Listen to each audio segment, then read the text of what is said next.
Hi నమస్తే welcome to red TV నేను ప్రత్యూష ఈ రోజు మన ముందు ఒక స్పెషల్ గెస్ట్ ఉన్నారన్నమాట తిను ఎన్నో సేవా కార్యక్రమాలు ఎంతో మంది అనాథలను ఆదుకున్న ఒక గొప్ప వ్యక్తి అన్నమాట founder and chairman of future India foundation అలాగే future India academy Satish Savitri Sarala గారు మనతో ఉన్నారు సార్ తో మాట్లాడి మన నిమిషాలు తెలుసుకుందాం నమస్తే sir welcome to red TV sir thank you sir మీ గురించి చాలా విన్నాం సార్ అసలు ఎన్నో సేవా కార్యక్రమాలు చేశారు ఎన్నో రక్తదానాలు చేశారు అలాగే ఒక అకాడమీ పెట్టారు ఫౌండేషన్ పెట్టారు అసలు మీ గురించి తెలుసుకోవాల్సింది చాలా ఉంది సార్ వింటుంటే నాకే మైండ్ పోతుంది అనమాట సో మీ మాటలోనే వినాలనుకుంటున్నాను అసలు మీ కెరియర్ ఎలా స్టార్ట్ అయింది అసలు మీ బ్యాక్గ్రౌండ్ ఏంటి అసలు మీ స్టడీ బ్యాక్గ్రౌండ్ మీ ఫ్యామిలీ బ్యాక్గ్రౌండ్ ప్రజెంట్ ఇప్పటి వరకు అన్ని క్లియర్గా చెప్తారా నా పేరు సతీష్ అండి. నా పేరు పూర్తి పేరు సతీష్ సావిత్రి సరళ. సావిత్రి మా అమ్మ పేరు.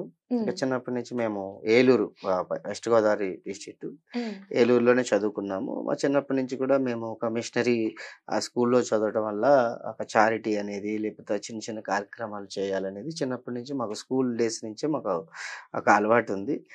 పక్కనే మాకు ఒక ఓల్డ్ ఏజ్ హోము ఇవన్నీ కూడా ఉండేవి అనమాట. అక్కడ కొంచెం ఎక్కువ టైం స్పెండ్ చేయటం ఇవన్నీతో అంటే చిన్నప్పటి నుంచి కూడా మా మదర్ కూడా ఈ సేవ ఇటువంటి కార్యక్రమాల గురించి ఎక్కువ ప్రోత్సాహం అనేది చేయటం జరుగుతూ ఉండేది.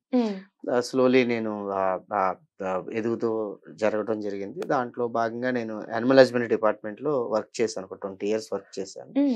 అదే డిపార్ట్మెంట్లో ఒక చిన్న స్థాయి ఉద్యోగం నుంచి డిప్యూటీ డైరెక్టర్ అడ్మినిస్ట్రేషన్ వరకు నేను ఒక రాష్ట్ర స్థాయి ఉద్యోగిగా నేను అక్కడ కార్యక్రమాలు అక్కడ ఉద్యోగంలో పదోన్నతులు పొందుతూ ఒక మంచి క్యాడర్లో ఉన్నాను. అలాగే మా డిపార్ట్మెంటల్ అసోసియేషన్లో కూడా నేను యానిమల్ హస్బెండరీ మినిస్ట్రీ సర్వీస్ అసోసియేషన్లో స్టేట్ ప్రెసిడెంట్గా వర్క్ చేయటం, ఏపీ ఎన్జిఓస్లో ఒక మంచి స్థాయిలో వర్క్ చేయటం ఇవన్నీ అసోసియేషన్లో చేస్తూ ఉన్నాను. తర్వాత ఫైనల్గా నేను ఏపీ ఎస్టీ కమిషన్కి డిప్యూటీ డైరెక్టర్గా సెక్రటరీగా వర్క్ చేయడం కూడా జరిగింది. సో ఇక అక్కడ ఎస్టీ కమిషన్కి వెళ్ళినప్పుడు తర్వాత నాకు ఒక చిన్న సంఘటన జరిగింది. ఏంటంటే అక్కడ చాలామంది ఎస్టీ పిల్లలు చాలామంది చదువుకోకపోవటం తర్వాత అంటే వాళ్ళకి సరైన ఇది లేకపోవటంతో నాకు కొంచెం అనిపించింది. ఇది మంచిగా మనం మంచిగా చదివిస్తే ఇంకా మంచిగా వీళ్ళ పిల్లలు బాగుపడతారు, సొసైటీలో ఇంకా మంచి ఉన్నతమైనటువంటి స్థితికి వెళ్తారు అనేది నాకు బాగా అనిపించేది. మీన్వైల్ ఈ మధ్యలో కోవిడ్ ఒకటి రావటం, ఆ కోవిడ్లో నాకు కూడా కోవిడ్ వచ్చింది. సో నేను కోవిడ్ వచ్చింది కానీ నేనేం సఫర్ అవ్వలేదు. యాక్చువల్గా నేను ఆ మెడికేషన్ తీసుకున్నాను, అక్కడతో నేను చాలా క్యూర్ అయ్యాను. నాకు కోవిడ్లో వచ్చినటువంటి అంటే ఎవరైనా బాధలోంచి ఒక పరిష్కారాన్ని వెతుక్కుంటారు. నాకు సంతోషంలోంచి ఒక సమస్య అనేది రావటం జరిగింది. ఎట్లా అయిందంటే నేను ఒక మంచి క్యాడర్లో ఉన్నాను, నాకు మంచి సర్కిల్ ఉంది, నాకు చాలా మంచి ఫ్యామిలీ, మా ఫ్రెండ్స్ ఉన్నారు, అందరూ ఉన్నారు. సో నాకు కోవిడ్ వచ్చినప్పుడు లక్కీలీ నేను ఒక్కనే ఇంట్లో ఉన్నాను. నా ఫ్యామిలీ వేరే ఊర్లో ఉన్నారు, నేను ఒక్కనే ఉన్నాను. కోవిడ్ వచ్చింది, అందరు కంగారు పడ్డారు. కోవిడ్ వచ్చింది, కంగారు పడిన తర్వాత నాకు ఫుడ్కి కానీ లేకపోతే ట్యాబ్లెట్స్ కానీ ఏది వచ్చినా కూడా 5 నిమిషాల్లో నా దగ్గరకు వచ్చేది. ఇప్పుడంటే జెప్టో వచ్చింది, అప్పుడు జెప్టో కూడా లేదు. ఈ జెప్టో మీన్స్ ఆ ఫ్రెండ్స్ కానీ ఫ్యామిలీస్ కానీ ప్రతిరోజు ఈవెన్ మా ఫ్యామిలీ దూరంగా ఉన్నా కూడా మా మిస్సెస్ వాళ్ళు ఏలూరులో ఉన్నా కూడా వాళ్ళు అక్కడి నుంచి కూడా కూరగాయలు అన్నీ వండుకొని తీసుకొచ్చి ఇచ్చేసే పరిస్థితి. అంటే బెల్ కొట్టడం, అక్కడ ఫుడ్ పెట్టడం, నేను తినగా మిగిలిపోయింది ఒక 90% ఉంటుంది, ఇంకో 10 మంది తినొచ్చు అనమాట. అంత సపోర్ట్ నాకు ఉంది. అంటే నేను ఒక మంచి క్యాడర్లో ఉన్నాను, ఒక మంచి ఫ్యామిలీ ఫ్రెండ్స్తో రిలేషన్స్తో ఉన్నాను కాబట్టి ఇంత మంచి జరిగింది.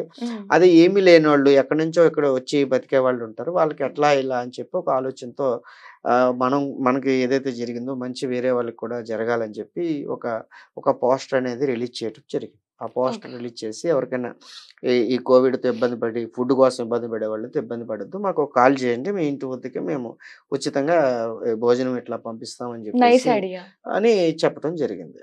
సో నాకు ఫస్ట్ డే ఒక 2-3 ఫోన్ కాల్స్ వచ్చినాయి. తర్వాత నుంచి ఇంకా నెంబర్ ఆఫ్ కాల్స్ అనమాట. ఎన్ని వచ్చినాయి అంటే కూడా మాకు ఫోన్ ఎత్తే పరిస్థితి కూడా కాదు. 3 నెంబర్లకి, 1 నెంబర్ నుంచి 2 నెంబర్లు, 2 నెంబర్ల నుంచి 3 నెంబర్లు, 5 నెంబర్లు అయిపోయింది. లక్కీగా నా ఫ్రెండ్స్ లైక్ ఏలూరులో మా ఓను, నేను విజయవాడలో స్టార్ట్ చేశాను, మా ఓను సిటీలో అంటే ఏలూరులో నా ఫ్రెండ్ ఇప్పుడు మా ఫౌండేషన్ జనరల్ సెక్రటరీ హుస్సేన్ గారు, ఆయన దుబాయ్‌లో జాబ్ చేస్తారు. హ్మ్. ఆయన లక్కీగా కోవిడ్ టైంలో ఏలూరులోనే ఉండటం వల్ల ఆయన కూడా నేను ఏలూరులో మన ఊర్లో మనం స్టార్ట్ చేద్దాం అని చెప్పి ఆయన కూడా చాలా బాగా చేయటం జరిగింది. అలా అలా జరుగుతూ జస్ట్ 1 వీక్‌లోనే ఒక 200 వాలంటీర్స్ మా దాంట్లో జాయిన్ అయ్యారు.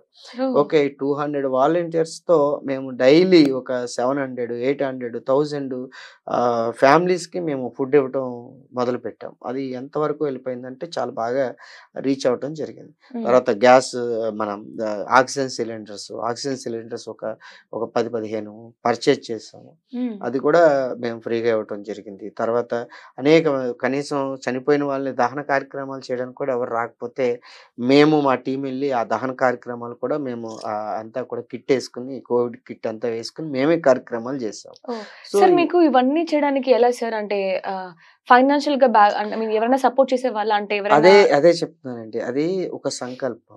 ఇది హ్మ్. ఇక్కడ ఏం జరిగింది అంటే, మేము ఎవ్వరిని కూడా ఈ రోజు వరకు కూడా డొనేషన్ కోసం ఎప్పుడు ఎవరిని అడగలే. హ్మ్. ఆహ్, ఆహ్, మన ఫౌండేషన్ కోసం.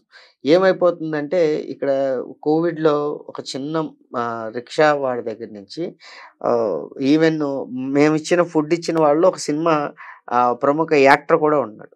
ప్రముఖ హ్మ్. డైరెక్టర్ కూడా ఉన్నాడు. అయితే హ్మ్. ఒక జడ్జ్ ఉన్నాడు. ఒక లాయర్ ఉన్నాడు. ఒక డాక్టర్ ఉన్నాడు. ఇక్కడ విషయం ఏంటి అంటే, మీకు సొంత భార్య కూడా అన్నం పెట్టే పరిస్థితి కాదు. ఎందుకంటే ముట్టుకోకూడదు. దగ్గరికి రాకూడదు కాబట్టి. హ్మ్. సో, ఇలాంటి పరిస్థితుల్లో వేరే అవసరం ఈ భోజనం తింటే గాని వాళ్ళు బతికే పరిస్థితి కాదు. కానీ భోజనం పెట్టాలంటే వాళ్ళు ఆ ఇంట్లో కూడా పని మనిషి వచ్చి పని చేసుకునే పరిస్థితి కూడా కాదు. హ్మ్. సో, ఎవరైతే రికవరీ అవ్వటం మొదలుపెట్టారో, ఆ రికవరీ అవ్వటం మొదలుపెట్టిన వాళ్ళందరూ కూడా మాకు డొనేషన్ రూపంలో ఎంతో కొంత సహాయం చేసేవాళ్ళు. ఓహ్! ఆ రకంగా మేజర్‌గా అంతా నా ఫ్రెండ్ సర్కిల్ ఎక్కువ. మా ఫ్యామిలీ వాళ్ళందరూ కూడా "నువ్వు చేసేది మంచిది. మేము ఎలాగో చేయలేకపోతున్నాం. చేయండి" అని చెప్తే డైరెక్ట్ మేము ఏదైతే ఒక మంచి హోటల్ అది కూడా ఎట్లా అంటే మంచి భోజనం విత్ నెయ్యితో సహా ఇచ్చే హోటల్ మంచి ఫుడ్ పెట్టడానికే ప్రయత్నం చేశాం. హ్మ్. డైరెక్ట్ ఆ హోటల్ నంబర్ ఇచ్చేసేవాళ్ళము. ఆ హోటల్‌కి ఒక ప్లేట్ ఒక ప్లేటే ₹120 అనమాట. ఒక హ్మ్. ప్లేట్ ₹120. ఎన్ని ప్లేట్‌లయితే వాళ్ళు ఆర్డర్ చేయాలనుకున్నారో అక్కడ కొట్టేస్తే వాళ్ళు అందులో డిడక్ట్ చేసుకునేవారు. రిమైనింగ్ అంతా మేము మేము పే చేసుకునేవాళ్ళం. మేజర్‌గా హ్మ్. ఎంత ఖర్చు పెట్టినా, ఏం చేసినా కూడా ఏంటంటే సర్విస్ చేయడం అనేది ముఖ్యం. హ్మ్. ఆహ్, ఆహ్, ఆ పరిస్థితుల్లో ముఖ్యంగా మా విజయవాడ నుంచి గాని, ఏలూరు నుంచి గాని, విజయవాడలో మా ఫ్రెండ్ రోషన్ అని, తర్వాత శ్రీకాంత్ అని, బాజీ అని వీళ్ళందరూ కూడా వాళ్ళందరూ షాప్స్ అన్నమాట. వీళ్ళందరి బిజినెస్ ఈళ్ళంతా. హ్మ్. వీళ్ళు 11 గంటలకి బిజినెస్ కట్టేసిన తర్వాత ఈళ్ళందరూ కోటీశ్వరులు, లక్షాధికారులు.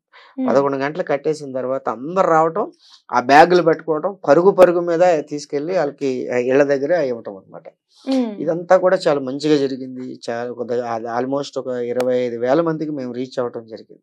సో, హ్మ్. అలాగే మాకు జరిగినటువంటి చిన్న ఇన్సిడెంట్ ఏంటంటే, ఒక 2, 3 ఆంధ్రజ్యోతి గాని, ఇండియన్ ఎక్స్‌ప్రెస్ గాని, ఈవెన్ ఇండియా టుడే గాని, హ్మ్. వీళ్ళందరూ కూడా మేము చేస్తున్న దాన్ని వాళ్ళు అప్రోచ్ అవ్వటం, మంచిది కార్యక్రమం చేస్తున్నారని చెప్పి ఈ పేపర్‌లో గాని, టీవీల్లో గాని చెప్పటం, ఇయన్నీ చెప్పటంతో సరే అలాగే మీకు ఢిల్లీలో ఒక ఆర్టికల్ గూడా వచ్చిందని విన్నాం సార్. నిజమేనా?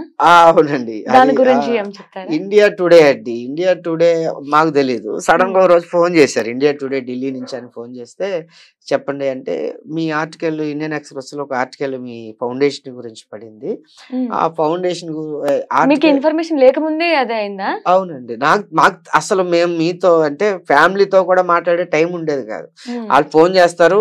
పేర్లు రాసుకోవటం, వాళ్ళ అడ్రెస్ రాసుకోవటం, వాళ్ళకి ఏ రకంగా ఆక్సిజన్ కావాలా అలాగని ఒక టీమ్ నాకు లండన్ నుంచి మా ఫ్రెండ్స్ ఒక 20 మంది అక్కడ లండన్ నుంచి ఒక టీమ్‌గా ఏర్పడి ఈ ప్లాస్మా గాని, తర్వాత ఈ బెడ్స్ కూడా దొరికేవి కాదు. హ్మ్. ఈ ఈ మనం ఆ రిక్వైర్‌మెంట్ ఆళ్ళకిస్తే ఏ బెడ్ ఎక్కడ దొరుకుతుంది, ఎక్కడికి ఏ హాస్పిటల్‌కెళ్ళాలనేది కూడా వాళ్ళు అక్కడి నుంచి చెక్ చేసి చెప్పేవారు. హ్మ్. అంత కమిటెడ్‌గా విదేశాల నుంచి కూడా మనకి అందరూ సహకరించడం వల్లే చాలా మంచిగా చేయటం జరిగింది. అయితే ఆఫ్టర్ కోవిడ్ అయిపోయింది. అందరూ ఆహ్, ఉండేవాళ్ళున్నారు. కొంతమంది చనిపోయారు. మా కళ్ళ ముందు చనిపోయారు. మేము ఇది కూడా చేసాం. సో, ఫ్యామిలీలో ఎవరైతే ఈ ఫ్యామిలీని సపోర్ట్ చేసేవాళ్ళు అంటే పోషకులు ఎవరైతే ఉంటారో వాళ్ళు చనిపోయారు. హ్మ్. కొంతమంది అప్పటి నుంచి మాకేమనిపించిందంటే, సరే వీళ్ళని ఎలాగో మనం అడాప్ట్ చేసుకుందాం అని చెప్పి ఒక 100 మంది ఎవరైతే ఉన్నారో వాళ్ళందరినీ కూడా మేము అడాప్ట్ చేసుకొని చేయటం బాగా జరిగింది. తర్వాత మా యొక్క ఫౌండేషన్ కూడా కొంచెం ఇంకా ముందుకు వెళ్ళి ఆహ్, ఢిల్లీ వరకు వెళ్ళాము. తర్వాత హ్మ్. రాజస్థాన్ చేశాము. కొంతగా చేయటం జరిగింది. కానీ ఎక్కడో ఏదో మిస్ అయితుంది. ఓకే. ఏం మిస్ అయితుంది? సరే మనం 100 మందిని చేశామంటే ఇంకొక 100 మంది రెడీగా ఉన్నారు. హ్మ్. ఇంకో 100 మంది చేయగలిగితే ఇంకొక 100 మంది రెడీగా ఉన్నారు. అంటే కొన్ని లక్షల మంది మనం సహాయం చేస్తే తీసుకోవడానికి సిద్ధంగా ఉన్నారు. హ్మ్. కానీ అంతమందికి చేసేంత శక్తి అంత స్తోమత మనకుండే పరిస్థితి కాదు. హ్మ్. సో, దీనికి సొల్యూషన్ ఏంటి అని ఆలోచన చేసిన తర్వాత అప్పుడు దీనికి కావాల్సిందేంటంటే, మనము ఇలా చేయటానికి గవర్నమెంట్ ఎంతవరకు సపోర్ట్ చేస్తదో అంతవరకు సపోర్ట్ చేస్తది. మనం ఏమన్నా చేయాలంటే కేవలము ఒక తరాన్ని మార్చాలన్నా, ఒక తరతరాలను మార్చాలన్నా చదువు ద్వారా తప్ప వేరే అవకాశం అనేది లేదు.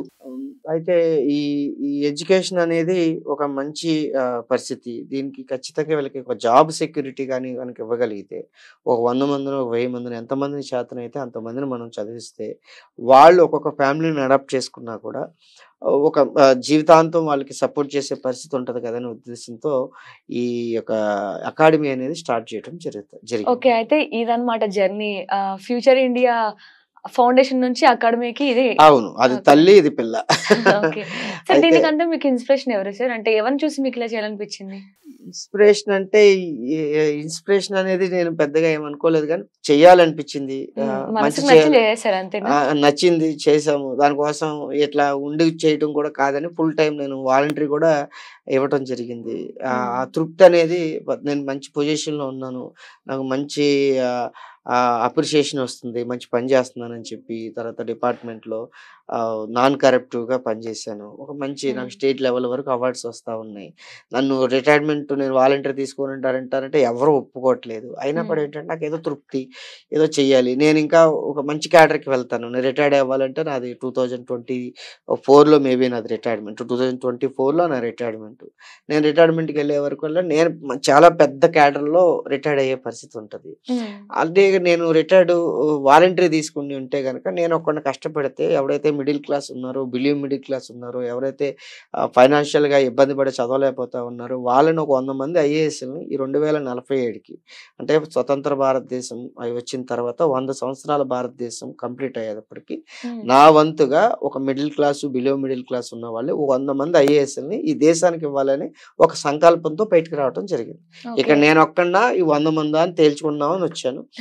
మాక్సిమం ఇప్పుడు మన అకాడమీ ద్వారా 150 మందికి మనం ప్రీ ఎడ్యుకేషన్ అనేది ఇప్పటి వరకు సో, ఆహ్, వ ఈ ఒక 100 మంది ఐఏఎస్‌లని భారతదేశానికి ఇవ్వాలనేది మన కాన్సెప్ట్ అండి. హ్మ్. సో, 1:100 సో, హ్మ్. తేల్చుకుందాం. ఒక 100 మంది కష్టపడితే నేనొక్కడినే కష్టపడాలి. ఇబ్బంది పడితే నేనొక్కడినే ఇబ్బంది పడాలి.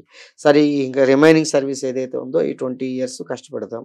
ఒక 20 ఇయర్స్‌లో 100 మంది ఐఏఎస్‌లని భారతదేశానికి నిజాయితీ గల ఐఏఎస్ ఆఫీసర్‌లని నా స్థాయి నుంచి అంటే దిగువ స్థాయి ఆహ్, బి మ మధ్య తరగతి వాళ్ళని ఇవ్వాలనే కాన్సెప్ట్‌లో ఈ అకాడమీని స్టార్ట్ చేయడం జరిగిందండి.